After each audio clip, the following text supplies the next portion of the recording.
물론 여긴 국민 라디오.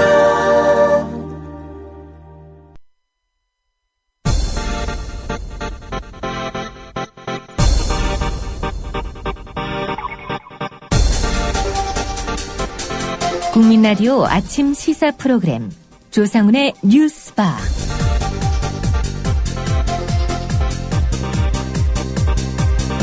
청취자 여러분 안녕하십니까? 조상훈입니다. 지금 세월호 사고 유가족들 사면 초가입니다. 유가족이 특권의식을 갖고 야당의 상황 노릇을 하더니 이제는 같은 서민에게 갑질을 한다. 이래서 세월호 진상조사위원회 수사권과 기소권을 주면 유족들이 특권의식을 갖고 마구 고난을 휘두를 것이 더욱 분명해졌다. 네, 이런 주장까지도 나오고 있습니다. 다분히 악의적이고 또 왜곡이고 논리적인 비약입니다. 문제는 수구 언론이 일부 유족들의 대리기사 폭행 사건을 쟁점화하면서 앞선 주장들이 여론 형성에 영향을 미치고 있다는 것입니다. 오늘은 유민 아빠 김용호 씨의 짧은 메시지를 먼저 전해 듣고요. 이어서 김용호 씨의 법률 대리인 맡고 있는 원재민 변호사를 인터뷰하겠습니다. 잠시 광고 듣고 9월 22일 월요일 뉴스바 이어가겠습니다. 조합원 스토리텔링님 신청 광고입니다. 겨울철 벨미 과메기 맛있게 드셨어요? 포항 죽도시장 상인협동조합에서 이번에는 간장게장을 내놓아요. 살아있는 암꽃게로 만들어 살이 탱탱한 명품 간장게장. 미디어 협동조합원께는 아주 저렴한 가격으로 모시고 배송비를 따로 받지 않습니다. 010-9896-8282 010-9896-8282 검색창에서 죽도락을 검색하세요. 밥도둑 망도둑 내 사랑 간장게장. 더위와 밤샘 공부에 우리 아이가 하루 종일 피곤한가 봐요. 집에서 잘 때라도 편안하게 푹 잤으면 하는데. 이제 우리 아이 방을 자연 휴양림으로 만들어주세요. 피톤치드 캡슐 톡톡. 강력한 천연 항균은 기본. 피톤치드의 향기로움을 더해 기억력과 집중력을 향상시킵니다. 베개에 톡톡, 이불에 톡톡. 피톤치드와 함께 편안한 잠자리 톡톡. 검색창에 네이처 아이를 검색해보세요. 전국 약국에서도 판매 중입니다. 아참, 수익금의 일부는 국민TV에 후원됩니다. 참고하세요.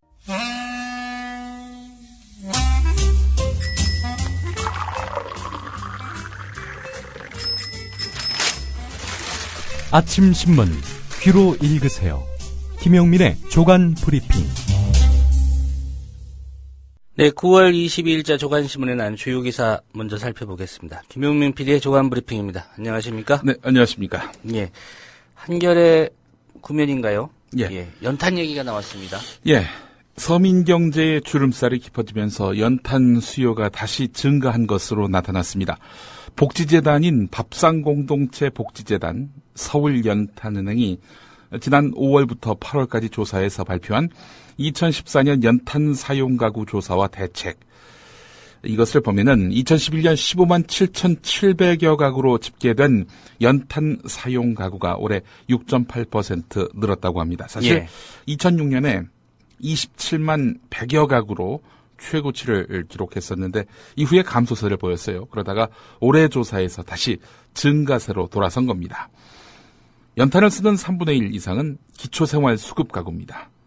연탄을 사용하는 가정의 80% 이상이 사회적 약자 가구라는 그런 이야기인데, 그럼에도 정부는 가격 인상을 검토하고 있다고 합니다. 예, 연탄값이 오를 수 있는 가능성이 높군요. 예. 한겨레 기사를 보겠습니다. 신문에는 안 났고요. 인터넷판으로 나왔는데 단독이라는 표식이 달렸네요. 희귀, 난치성 질환 가운데 루게릭병, 잘 아시죠? 이 루게릭병에 대한 사회적 관심을 갖자는 취지로 전 세계적으로 유행한 아이스버킷 챌린지 캠페인. 얼음물 뒤집어 쓰는 그런 건데, 박근혜 대통령 또 누군가로부터 지목을 당했는데 본인은 아이스버킷 챌린지를 직접 하진 않았고 돈을 기부하는 방식으로 참여했습니다. 그렇게 물을 뒤집어 쓰든지 아니면은 기부하든지 둘 중에 하나 선택하는 건데요. 예. 그런데 정부가 내년도 예산안에서 관련 예산을 오히려 삭감한 것으로 드러났습니다.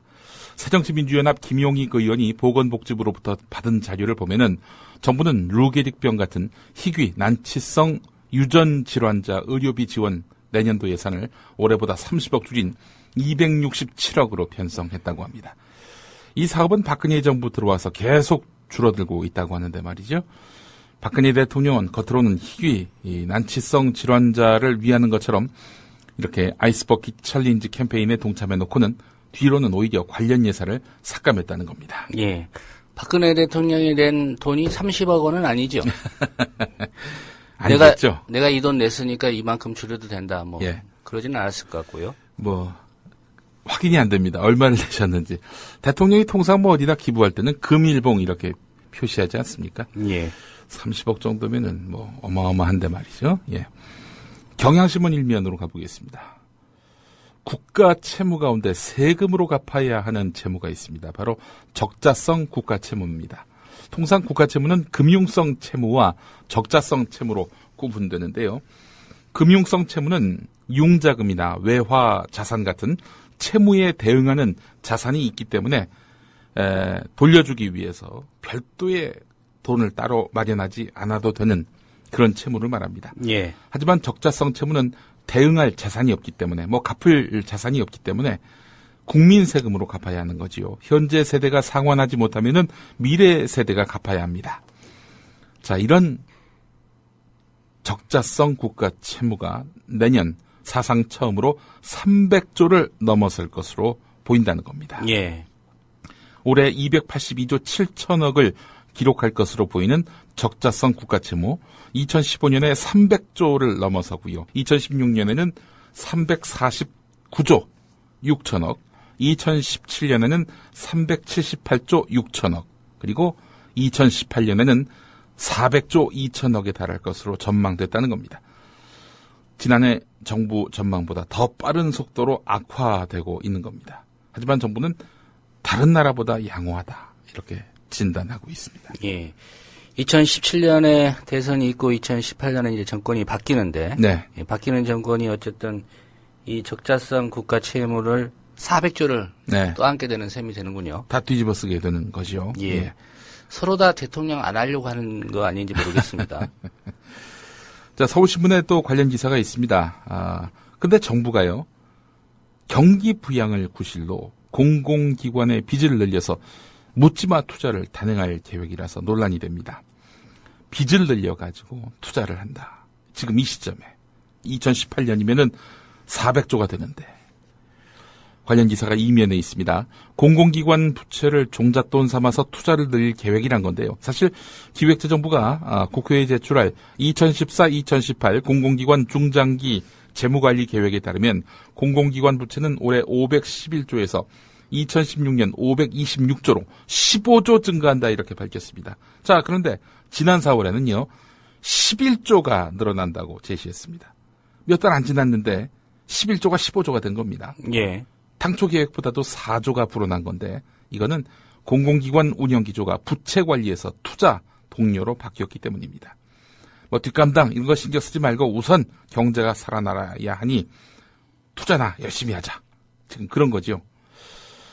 이에 대해서 전성인 홍익대 경제학부 교수는 국내 총생산 GDP 대비 정부 부채 비율이 1990년대 중반 60%대에서 나중에 200%대로 치솟은 일본의 전철을 우리가 밟을 수도 있다. 정부가 서민소득 증대에 더 많이 투자해서 내수를 살리는 동시에 법인세, 소득세 인상 같은 이런 재원 대책을 내놔야 한다. 법인세, 소득세, 이른바 부자 증세 이런 거 안 하면은 이 결국에는 어마어마한 정부 부채가 생겨날 수밖에 없다. 이런 이야기입니다. 예. 다음 소식으로 넘어가 보겠습니다. 이 동아일보 이른바 단독 보도인데요. 박근혜 대통령의 비선 실세 의혹 당사자인 정윤회 씨가 검찰 조사를 받았는데 세월호 침몰당인 박근혜 대통령이 자신을 만나고 있었다고 암시하는 기사를 쓴 가토다스야 일본 산케이 신문 서울지국장을 처벌해달라 이런 의사를 밝혔다고 합니다. 처벌해달라 여기에 밑줄을 그을 수밖에 없는 이유는요.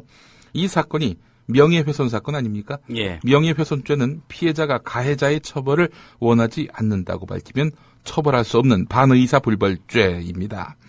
피해 당사자의 의사가 매우 중요한 범죄인데요.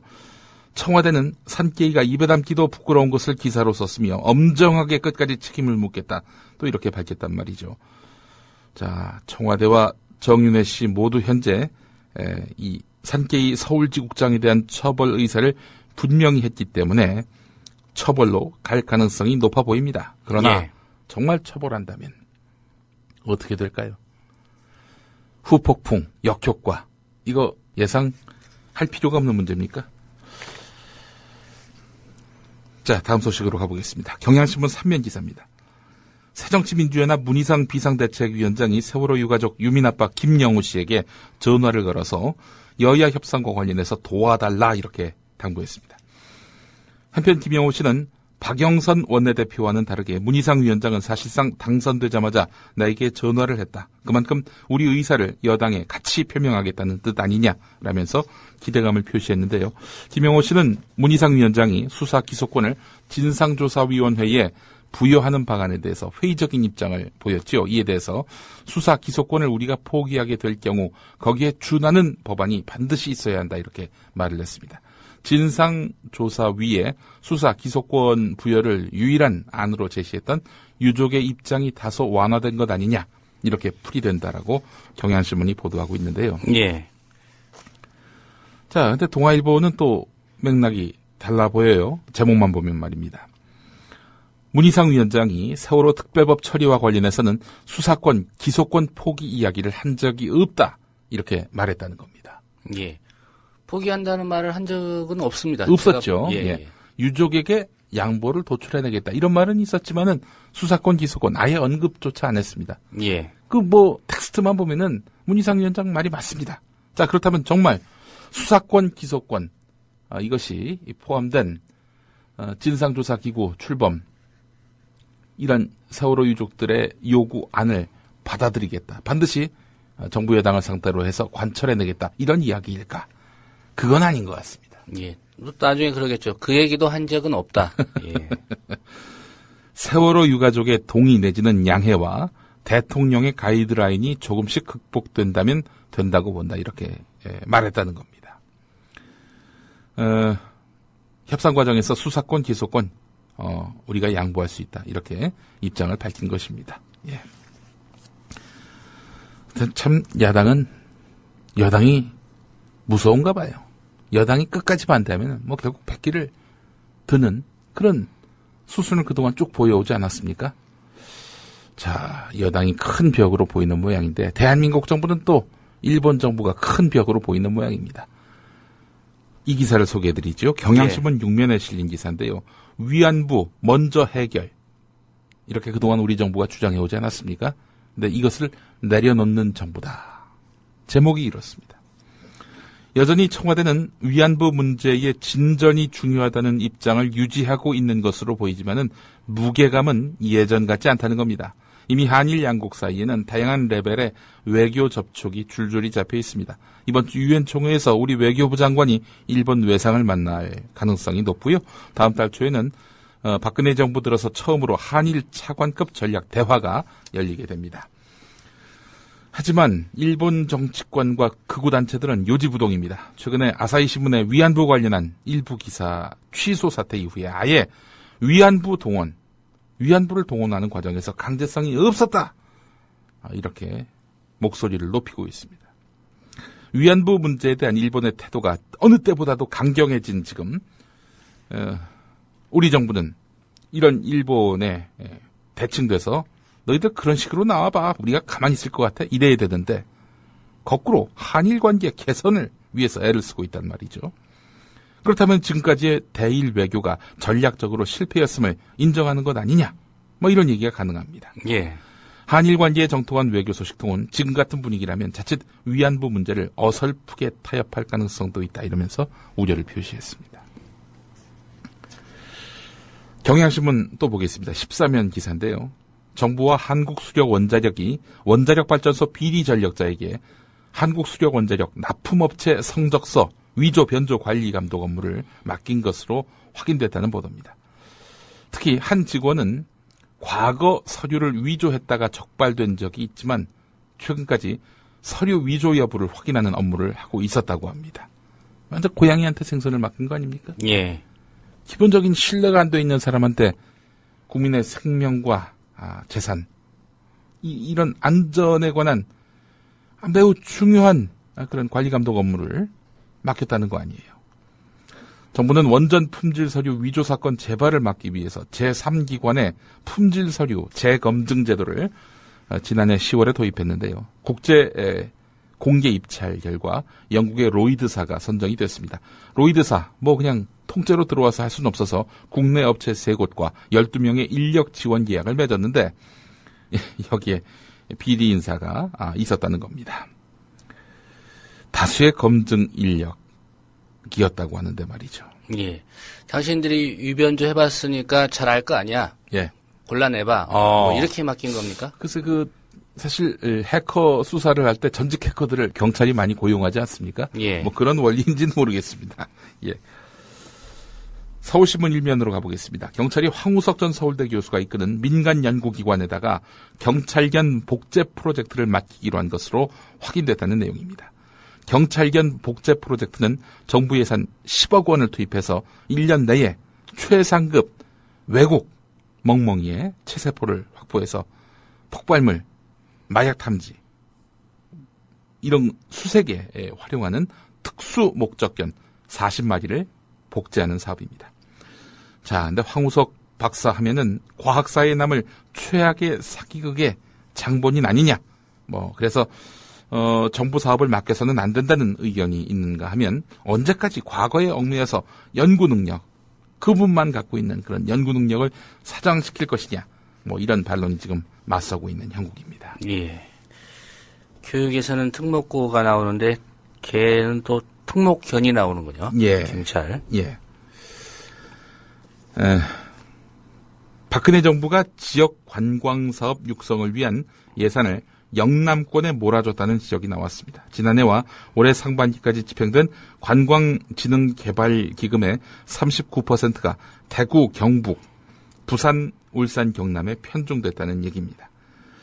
새정치민주연합 박혜자 의원이 문화체육관광부로부터 2013년부터 올해 6월까지 교부된 관광진흥개발기금 시도별 집행 현황을 파악해봤더니 이렇게 나왔다는 겁니다.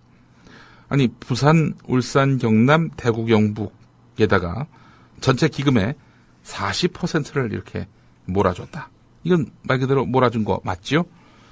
특정 지역의 관광산업 발전을 위해서 기금을 몰아주고 있는 것은 아닌지 의심스럽다는 그런 평가에 설득력이 실립니다. 사실 얼마 전에 그 호남 인사들이 호남 인사 소외, 예, 이거 너무 심하다, 개선해달라 이렇게 요구하지 않았습니까?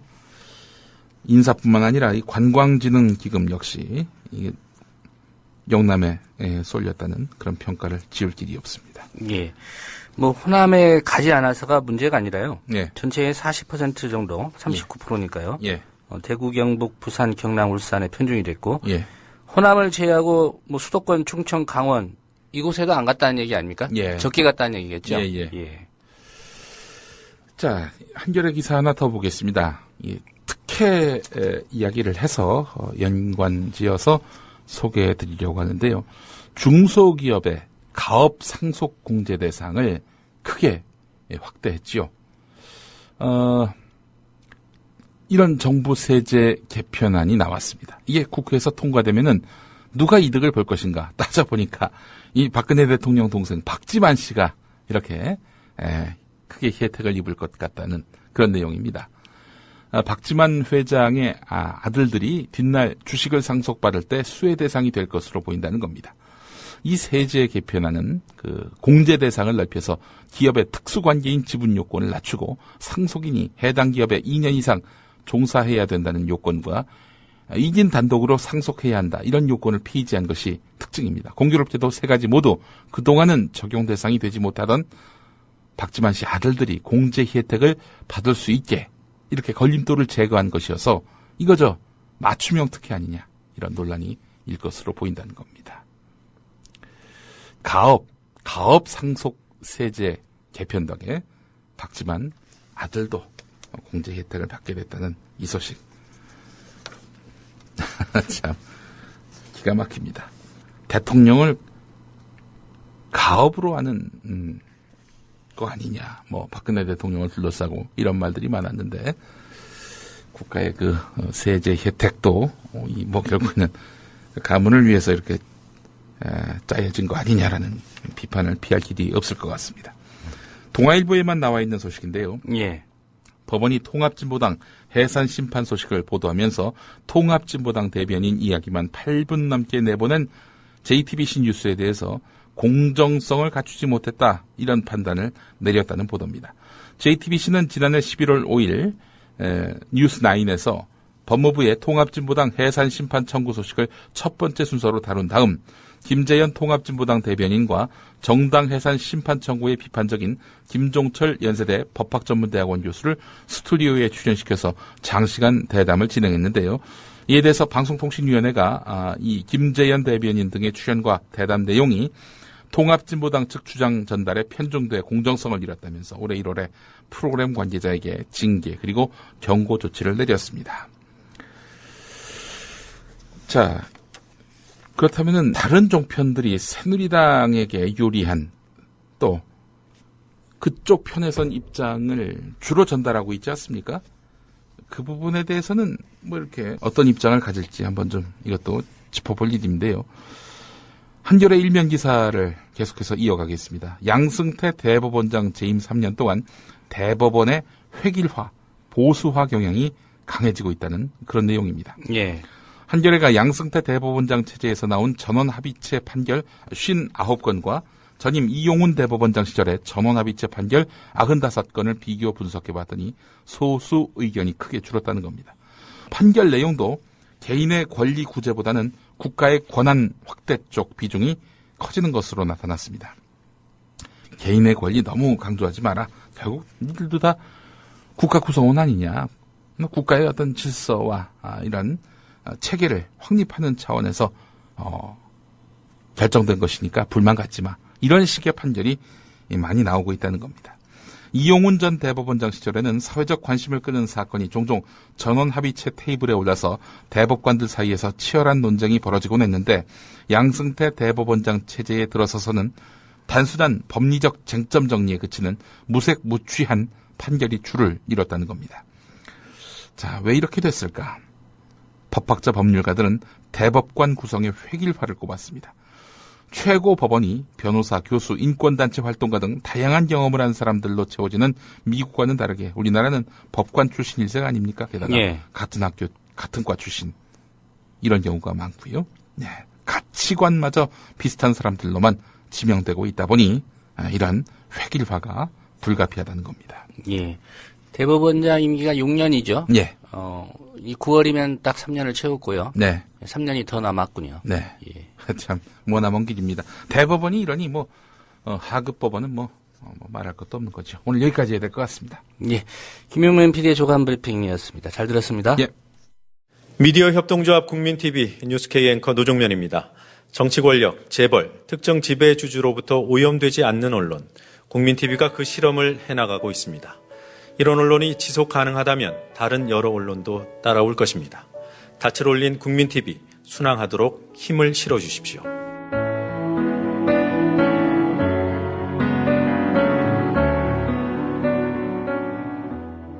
월 11,000원의 조합비 납입. 조합원 여러분의 많은 동참을 바랍니다. 자동납부는 미디어 협동조합 홈페이지 국민.tv 또는 서울전화 3144-0933, 서울전화 3144-7737로 신청하실 수 있습니다. 여러분에게 언론 혁명으로, 그래서 자부심으로 보답하겠습니다.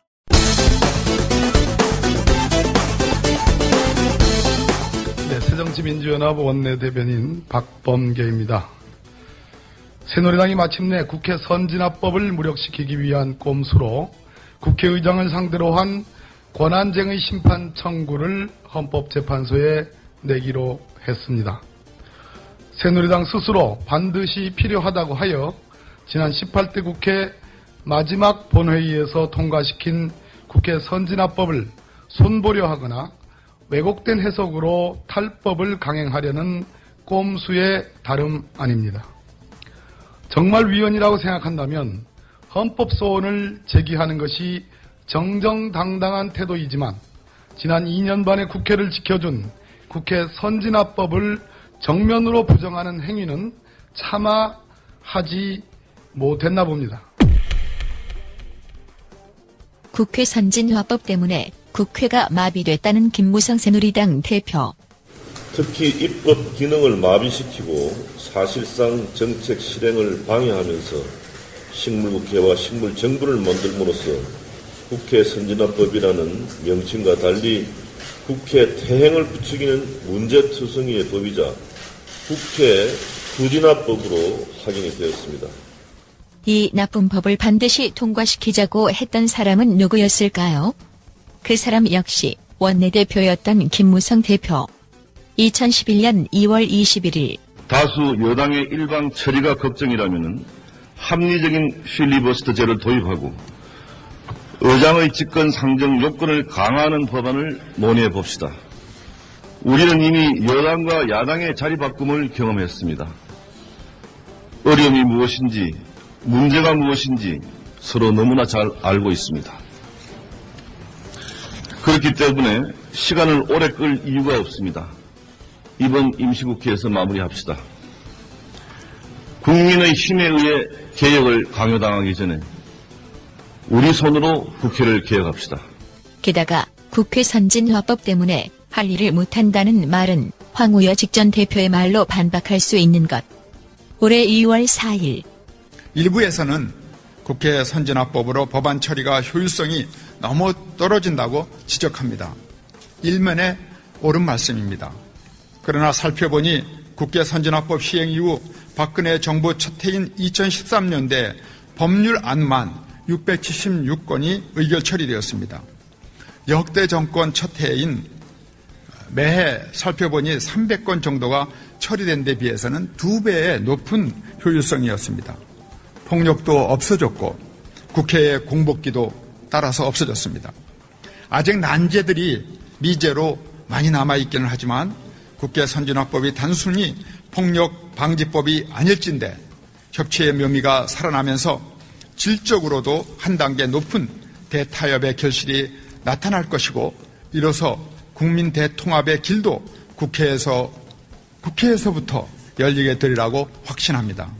다수결은 최후의 수단이고 협치로 정치를 해나가야 합니다.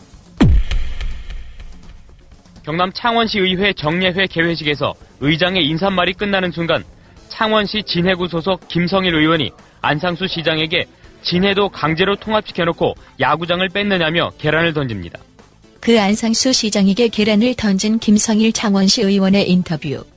이렇게 흥분된 상태에서 좀 이렇게 지금 사퇴하라고 합니다. 의원직 내놓아라. 어떻게 생각하세요? 사퇴. 힘이 뽑은 시온인데 무엇을 잘못해서 사퇴해야 되는 거예요?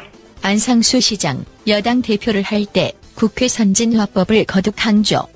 폭력에 맞서야 하는 일이 되어버린 오늘날 국회 현실이 개탄스럽습니다. 더 이상 폭력과 파행으로 얼룩진 부끄러운 역사를 건절하기 위해서는 국회 선진화를 위한 국회 개혁을 시작해야 합니다. 국회 폭력 추방, 등원과 국회 운영에 조건을 다는 행위를 건절하는 것, 예측 가능한 캘린더식 국회 운영 등을 담고 있는 국회 선진화법이 이미 국회에 한나라당이 제출해서 계류 중에 있습니다. 결론. 국회 선진화법을 없앨 게 아니라 창원시 의회까지 확대해야 한다.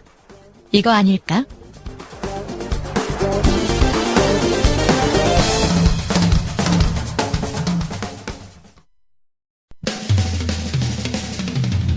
시대와 역사의 맥이 짚힌다. 조상훈의 뉴스바. 현장에서 전해드리는 실시간 정치권 뉴스. 네, 정치권 소식 국회 출입하는 김효진 PD 연결해서 들어보겠습니다. 김효진 PD 안녕하십니까? 네, 안녕하세요. 김효진입니다. 예. 새정치민주연합 얘기부터 좀 해보겠습니다. 예. 문희상 위원장 체제의 비대위 오늘 첫 회의를 한다고요? 예, 그렇습니다. 그 새정치연합 비상대책위원회는 잠시 전인, 조금 전인 오전 9시 문희상 비대위원장 주재로 첫 회의를 열어서 이 세월호 특별법 문제 등 이 전국 현안에 관한 입장을 조율하고 있습니다. 참고로 문희상 위원장이 회의를 열면서 한 첫 마디를 들었는데, 예. 제가 비대한 죄밖에 없는데 또 이렇게 맡게 됐다. 이렇게 우스갯소리로 회의를 열었다고 합니다. 이날 회의에서는 특히 세월호 특별법 제정과 또 국회 의사일정 정상화를 위한 새정치연합의 가이드라인이 어느 정도 윤곽을 드러낼 것으로 보여서 결과가 특히 주목이 되고요. 비대위는 동시에 이 당의 내홍 수습과 쇄신을 위해 비대위 산하에 가칭 혁신실천위원회라는 것을 설치하는 방안에 대해서도 의견을 나눌 것으로 보입니다. 예. 다들 잘 아시겠지만 이 문희상 위원장이 이끄는 이번 비대위에는 박영선 원내대표와 정세균, 박지원, 문재인, 인재근 의원 등 각 계파를 대표하는 인사들이 나란히 골고루 참여를 했습니다. 예. 말씀하신 새정치민주연합의 비대위원들 몇몇 보면요. 네. 사실상 내년 초로 예정되어 있는 그 당권 경쟁 이미 막이 오른 거 아니냐 이런 분석들을 나오고 있지 않습니까? 그렇습니다. 그 문재인, 정세균, 박지원 의원 등은 이미 오래전부터 차기 당권 후보로 거명되고 있는 사람들입니다. 스스로 간접적으로 의사를 밝힌 사람도 있고요. 이런 맥락에서 이번 비대위가 혁신과는 거리가 좀 멀 수밖에 없다. 그런 분석도 나옵니다. 등에는 계파를 업고 앞으로는 당권을 바라보는 사람들이 주가 돼 있는 만큼 이 내년 초 전당대회를 향한 사전 정지 작업이 지나치게 뜨거워질 수 있다 이런 겁니다. 예. 당장 각 비대위원들 측에서는 내년 이 전당대회 룰을 둘러싼 신경전으로 해석되는 목소리도 들려오는 상황입니다. 특히 대중적 인지도가 상대적으로 높은 문재인 의원 쪽에서는 대중의 참여 비중이 더 높은 그런 방식의 국민 참여 경선을 해야 한다는 주장이 또 대중적 인지도보다는 당내 세력 기반이 조금 더 강한 것으로 평가되는 정세균 의원 등 중진 그룹에서는 당 대의원 중심의 투표를 통해서 대표를 뽑아야 한다는 주장이 조금씩 나오고 있다는 겁니다. 예. 따라서 세월호 특별법 협상과 의사일정 정상화 논의가 마무리되는 즉시 새정치연합은 앞서 말씀드린 문제로 내부 갈등에 휘말릴 가능성이 높다는 전망도 벌써부터 나오고 있습니다. 예. 어떻게 보면 룰 만드는데 당사자들 다 참여해서 논란이 될 거 미리미리 얘기하자 그런 측면도 있어 보이기는 합니다. 그런 주의도 있을 것 같습니다. 측면도 있을 것 같습니다. 예. 또 한 가지 관심이 문희상 비대위원장이 오늘 새누리당 김무성 대표 만날지 여부 이거 아니겠습니까? 네, 그렇습니다. 그 두 사람이 상견례 차원에서 오늘 비공식 회동을 할 가능성이 점쳐집니다. 문희상 위원장하고 김무성 대표는 평소에도 서로 연락을 자주 주고받는 그런 사이로 알려져 있습니다. 김무성 대표와 수시로 만나서 얘기하겠다는 문희상 위원장의 발언에 이 김무성 대표가 긍정적으로 화답한 사실도 있어서 이르면 오늘 만날 수도 있지 않겠느냐 이런 전망이 나오는 건데 그런데 조금 전에 새누리당도 최고위원회의를 시작했거든요. 예. 김무성 대표가 감기 몸살 때문에 참석을 못했다고 합니다. 그래서 이런 점도 좀 변수가 되지 않을까 싶습니다. 예. 오늘은 아니더라도 일단 야당의 새 비대위원장이 됐으니까 네. 여당 대표와 만나는 것은 피할 수 없을 것 같은데 네. 문제는 두 사람이 만나는 경우에 세월호 특별법과 관련된 논의가 과연 있을 것이냐 아니면 네. 이 교차상 대여야 협상에 물꼬가 트일 수 있을 것이냐 이 부분 아니겠습니까? 그렇습니다. 만약 오늘 내일 만난다고 해도 당장 가시적인 성과가 도출되기는 아직 어려워 보입니다. 세월호 특별법 문제와 관련된 이 문희상 위원장의 취임 일성은 유가족들의 양보 또는 양해가 필요하다는 것이었습니다. 이런 가운데 유가족들이 이른바 대리기사 폭행 시비에 휘말려서 내부적으로 매우 혼란스러운 상황에 놓여 있었고 또 어젯밤에 집행부가 거의 완전히 바뀌었습니다. 예. 따라서 문희상 위원장이 유가족들과 의견을 조율할 시간이 사실상 없었다고 봐야 하기 때문에 어떤 구체적인 안을 갖고 김무성 대표를 만날 것으로 보기는 어렵습니다. 만약 오늘 만난다면 향후 적극적인 논의와 의견 조율을 약속하고 대략적인 구상을 주고받는 선에서 머물지 않을까 이렇게 예상이 됩니다. 예. 지금 뭐 한참 진행하고 있을 새정치민주연합 비대위 회의에서 논의가 있겠지만요. 네. 예. 과연 새정치민주연합이 이 세월호 특별법과 관련해서 어떤 카드를 들고 여당과의 협상에 나설 것이냐 이 부분일 것 같은데 어떻게 전망을 하십니까? 네, 적어도 이 조사위원회에다가 수사권이나 기소권을 부여하는 방안은 끝난 것 같습니다. 새정치연합이 선제적으로 접을 것이라는 전망이 뭐 아주 우세하고요. 예. 문희상 위원장이 지난주에 언급한 이 유가족 양보라는 말에서 사실 다른 뜻을 찾기란 어렵죠. 이거하고 관련해서 제가 만나봤던 새정치연합의 핵심 관계자는 이 수사권 기소권 문제는 이미 너무 많이 흘러내려갔다. 특검 추천위원회 구성 문제로 협상에 초점을 맞춰야 하지 않겠냐 이렇게 비교적 명시적으로 현재의 구상을 전하기도 했습니다.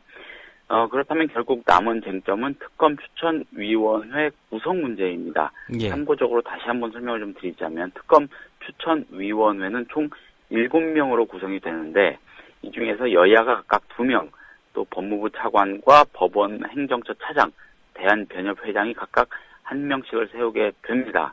여야 원내대표 간 지난 2차 협의안의 골자는 여당 목 2명을 유가족들의 동의를 받아 결정하는 것이었습니다.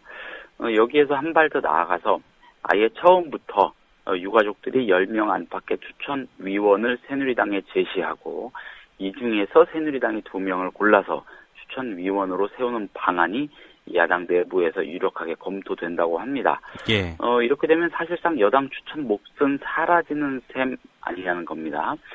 이 밖에 특검 추천위 구성 문제를 여야 원내대표 2차 합의안의 내용에 따라 정하되 조사위원회 활동에 유가족이 직접적으로 더 많이 참여할 수 있도록 하는 방안도 검토 중인 것으로 알려졌습니다. 예. 이 부분도 얘기가 나왔던 내용이긴 합니다만은 네. 양당의 대표 그리고 원내대표 함께 참여하는 이른바 2+2 이 회동 네. 과연 성사될 것이냐 이 부분은 어떻게 전망이 되고 있습니까? 그렇습니다. 그 말씀하신 정도의 무게감을 갖고 회동이 성사된다면 그 자체로 이미 일정한 수준의 물밑 협의가 있었던 것으로 예상할 수도 있기 때문에 굉장히 의미가 있다고 볼 수 있는데 예.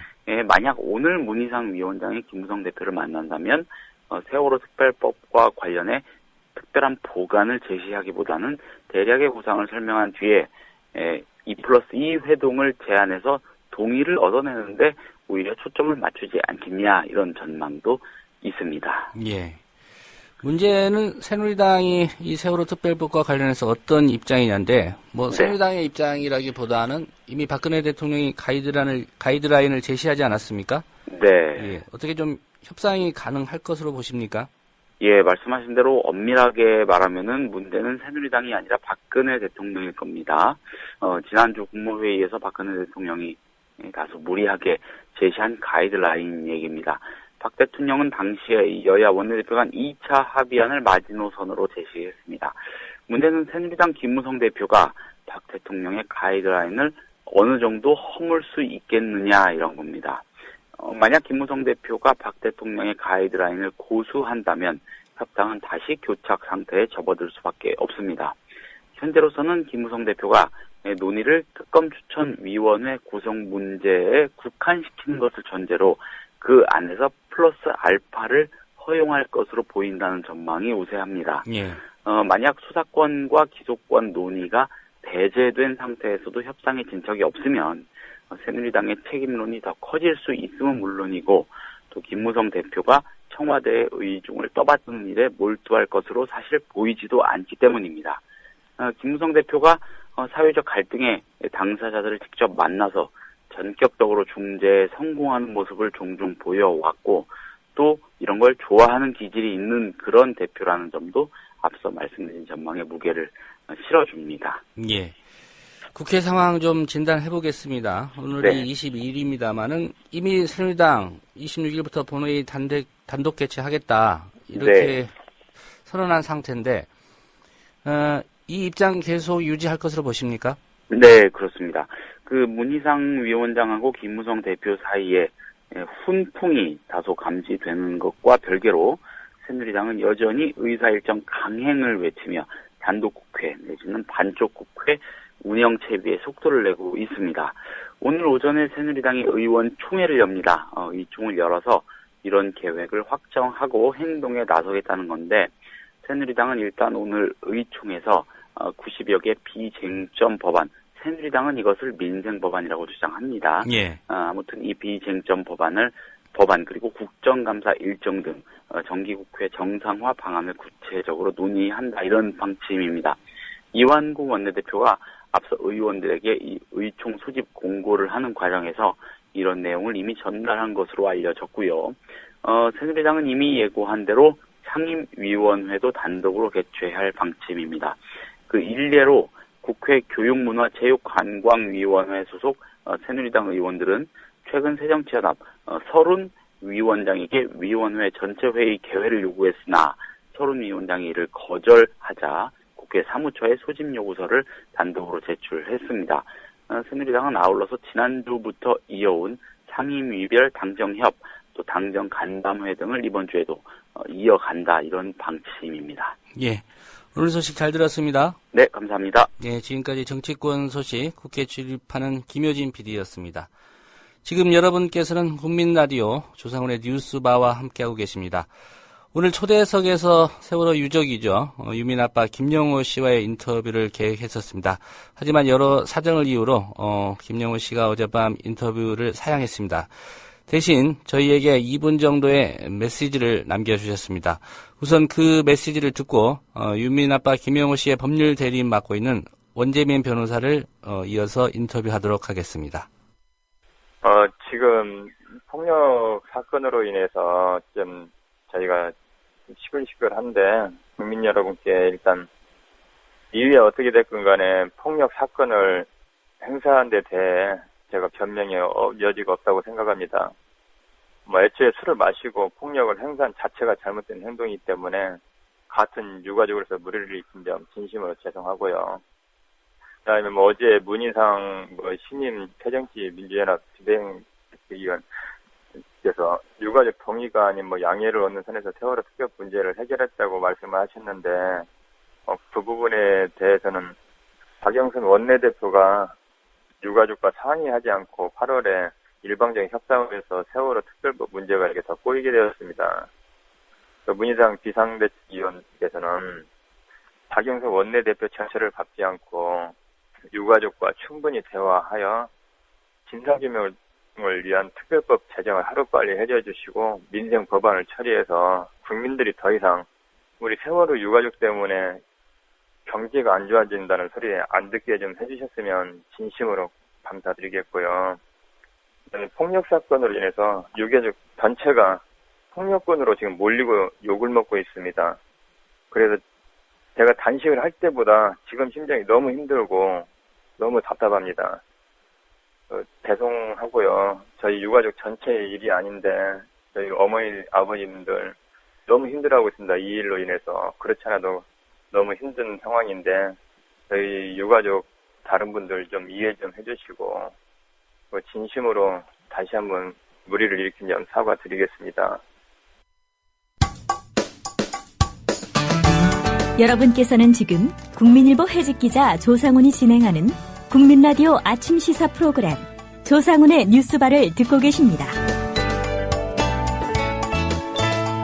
네, 세월호 유가족들이 앞서 말씀드린 대로 말 그대로 사면 초과 상황입니다. 주말과 휴일에도 종편 채널들은 일부 세월호 유가족들의 대리기사 폭행 의혹 사건 주요 이슈로 내내 다뤘습니다. 유가족들의 요구하는 한참 먼 수준에서 여야 간의 세월호 특별법 제정 협상이 재개될 것이라는 그런 전망들도 나오고 있습니다. 유가족들은 이런 상황을 어떻게 보고 있을까요? 서울 광화문 광장에서 세월호 유족들과 함께하고 계시는 원재민 변호사 말씀 오늘 들어보겠습니다. 원 변호사님 안녕하십니까? 예, 안녕하십니까? 예. 좀 한 가지 궁금한 게, 김영호 씨께서 간단한 메시지는 주셨는데, 예. 인터뷰 하시려고 했다가 좀 곤란한 입장이다, 이런 입장을 밝혀 오셨습니다. 예. 뭐 어떤 사정이 좀 있었던 건가요? 그러니까 뭐 며칠 전에 있었던 불미스러운 일로 말씀하신 것처럼 유가족들이 많이 어려움을 겪고 있는데요. 예. 이제 아버님이 이제 어떤 유가족들을 대표하는 지금 상징성 같은 게 있으시다 보니까 아버님께 공격도 많이 가해지고 있고, 그래서 뭐 말 한마디 행동 하나하나가 공격 대상이 되는 상황이고요.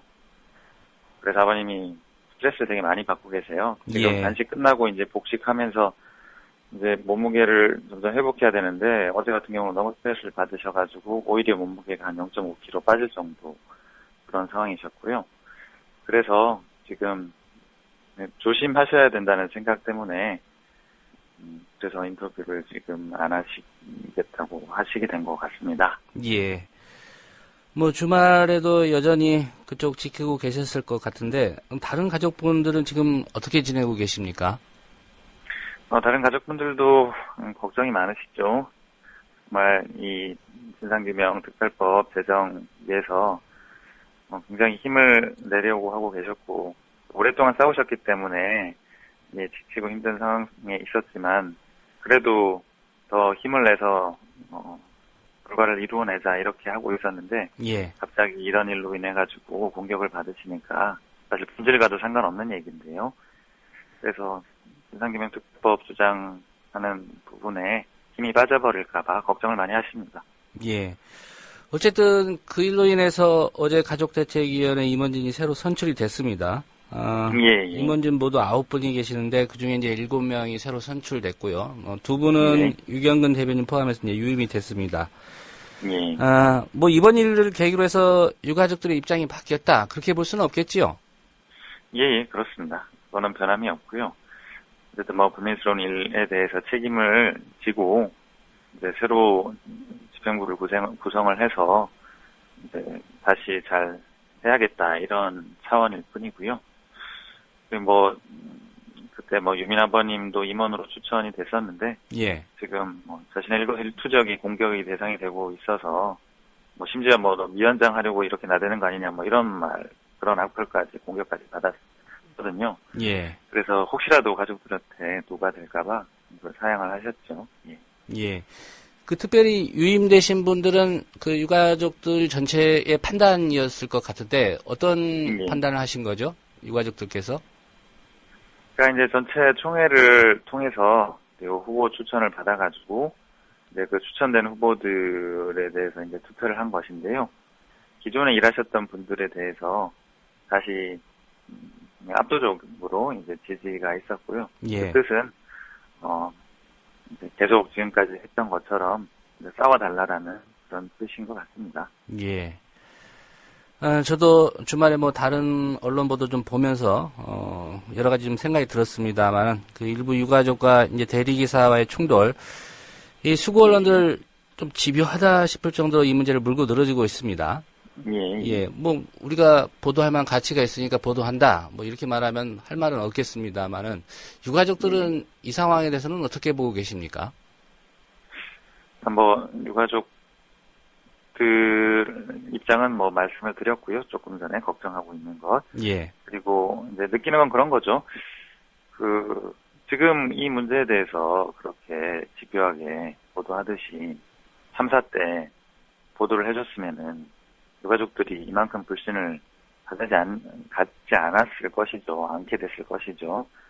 그리고 뭐 특별법 지금 문제나 유가족들이 이거 주장하면서 그동안 받고 있는 피해나 어떤 핍박이나 뭐 이런 부분들에 대해서도 관심 가지고 보도해줬으면, 수많은 마타도가 막 있지 않았습니까? 예. 그런 것들에 대해서 그게 어떻게 잘못됐는지, 유가족들이 무엇을 주장하고 있는지 그런 거를 잘 지금 하듯이 집요하게 보도를 해줬으면 아마 이 특별법 문제도 벌써 해결이 됐을 것입니다.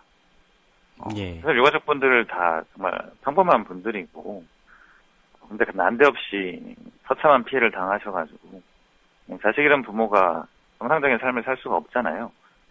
근데 그런 분들에 대해서 비판을 할 때는 정말 거의 성인에 가까운 엄격한 잣대를 대면서 그분들이 주장하는 부분이나 그분들이 겪었던 피해나 지금 겪고 있는 어려움에 대해서는 전혀 다른 기준으로 되고 있다는 것이 참 이중적인 것 같습니다.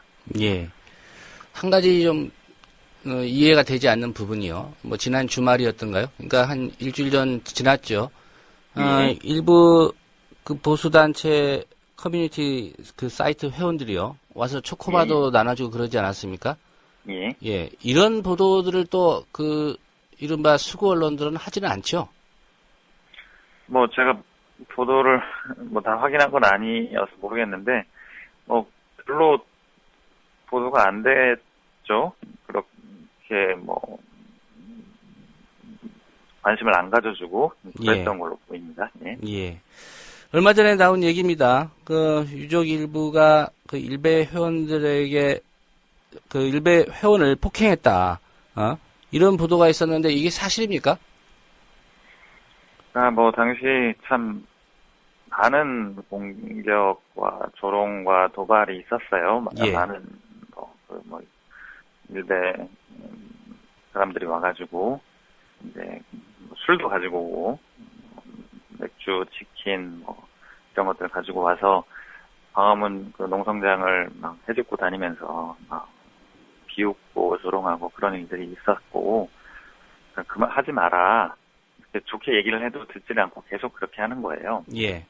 그래서 거기 전체 총괄 관리하시는 아버님이 화가 나서 계속 그렇게 하니까 어깨를 밀쳤습니다. 예.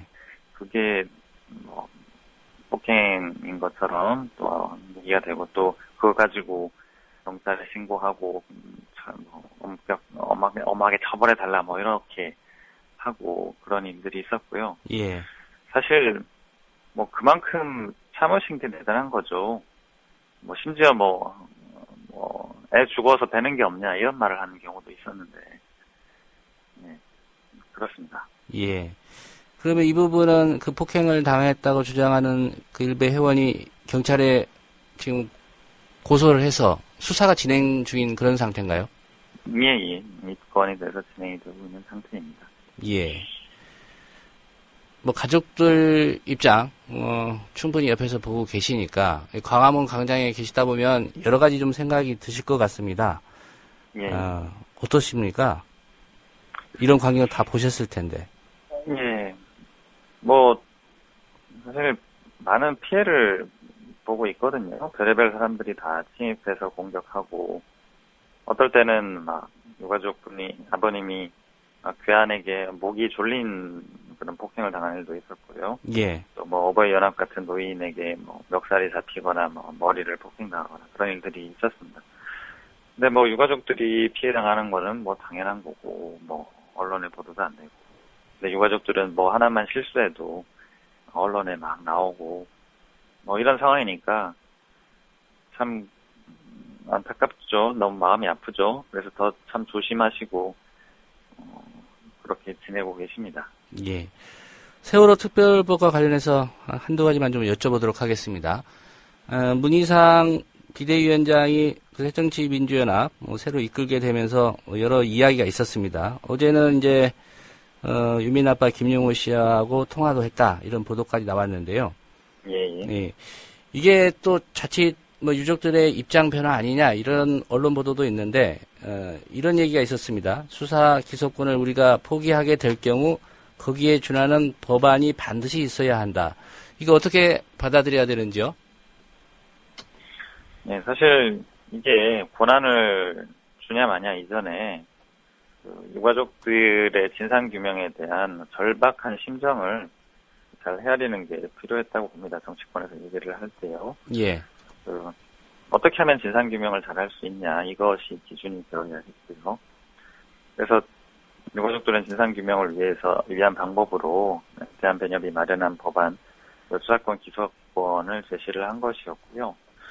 뭐 그게 안 된다 이렇게 말을 한다면 그럼 어떻게 다른 방법으로 철저한 진상규명을 할 수 있을 것인가 이런 얘기를 했었어야 되는데 그동안 유가족들이 신뢰를 가질 수 있는 경험을 하질 못했고 오히려 반대되는 경험만 계속 하게 했지 않습니까? 그래서 지금 새로 논의를 한다는 점에 있어서도 양보를 한 해 만에 이런 식으로 접근을 해서는 안 되고 정치권에서 협의를 할 때 어떻게 하면 철저한 진상규명을 할 수 있을 것인가, 그리고 그에 대해서 어떻게 유가족들의 신뢰를 얻을 것인가, 또 유가족들이 지금 어떤 고통을 겪고 있고 어떤 심정을 가지고 있는지 그런 것을 잘 헤아리는 그런 모습으로 논의가 되어야 된다고 생각을 합니다. 예. 사실 이번에 진상규명을 하는 부분이 정말 중요한 게, 그러니까 광화문 얘기 조금만 더 드리면요. 광화문에 있을 때, 과거에 이제 다른 참사의 유가족들이. 예. 광화문에 와가지고 막 울면서 하소연한 일이 있었어요. 예. 짧게 마무리 부탁드리겠습니다. 예. 예. 그때 이제 뭐라고 했냐면, 지금 진행되는 과정이 자기들이 겪었던 거랑 똑같다면서, 처음에는 여론이 거셀 때는 막 해줄 것처럼 하지만 시간 질질 끌다가 여론이 식으면은 결국 흐지부지 되었다는 겁니다. 예. 그러니까 지금까지 항상 진상규명이 안 되었다는 거죠. 그 부분에 이번에는 반드시 되어야 한다는 거고. 걱정을 예. 하고 있군요. 예. 예. 오늘 말씀은 여기까지 듣겠습니다. 네, 감사합니다. 예, 지금까지 원재민 변호사였습니다. 네, 오늘 준비한 소식은 여기까지입니다. 내일 다시 인사드리겠습니다. 고맙습니다. 국민 라디오 지지하는 4가지 방법 아시나요? 다운로드하기, 별점 주기, 댓글 달기, 구독하기. 국민 라디오를 보다 많은 이들에게 전할 수 있는 가장 손쉬운 방법. 다운로드하기, 별점 주기, 댓글 달기, 구독하기. 잊지 마세요. 다운로드하기, 별점 주기, 댓글 달기, 구독하기.